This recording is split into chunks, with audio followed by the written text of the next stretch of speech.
What up, YouTube? How you guys doing today? Today I got another great book for you. It's called Originals: How Nonconformists Move the World by Adam Grant.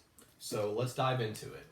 So the basic idea is that to turn your visions into reality and your insights into action, it requires a certain series of steps that you need to do in order to make that happen.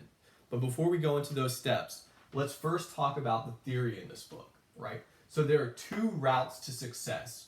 Either you conform, either you operate within the corporate hierarchy that you are in and you kind of just climb it that way by doing what everyone else is doing, or you create your own hierarchy and you originate, right? You do something new.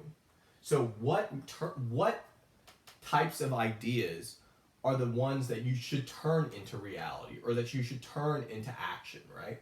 So the first principle is you want novel ideas, novelty, and you want useful ideas. So novel ideas are ones that haven't been done before, obviously, novel ideas. And useful ideas are ones that have practical impact on the world, practical benefit for the world at large.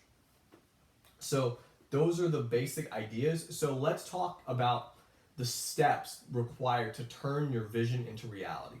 The first action step is produce. You want to produce as much content as possible. So why is this the case? They actually did studies on people like Einstein. They didn't do studies, but they observed them, or they looked at the lifetime work of people like Einstein and Shakespeare and other prolific geniuses. And what they found was that the vast majority of their work was uninspired. The work that we are familiar with today is only like 5 to 10% of their output, right? So what does that mean? 90% of the stuff that they created was complete garbage, more or less. And these are like talented geniuses, as we call them. The thing that made them different from other people was that they were more willing to just crank at their craft and put out more material, right? Einstein wrote like 205 scientific papers. Only 5 of them were ever of any like significant value, but those 5 papers revolutionized physics. So it's stuff like that. So produce. You want to produce both quality and quantity. Quality and quantity. The second principle action step that you need to take to turn your ideas into reality is you have to be willing to buck the trend, to take risks, to do things your own way. And the third task is idea selection. You want to know which ideas are good, which ideas are bad.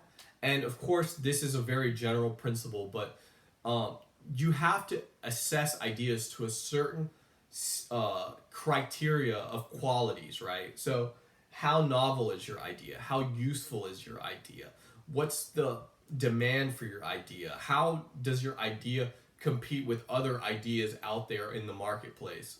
So all of those qualities determine what you need to focus on in your quest to take your visions to reality. So I think that's everything I wanted to talk about.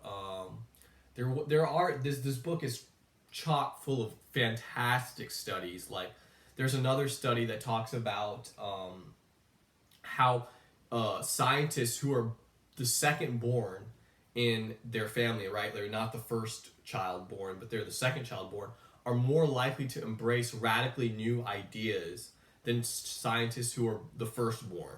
So it's just weird idiosyncratic stuff like that that shows you that things like your upbringing and your genetics and your environment all play this influence on how original and how willing to accept new ideas you are and how willing you are to buck the trend and to struggle against the establishment. So those are my basic ideas. Conform or originate, guys. That's your choice. So have a good one.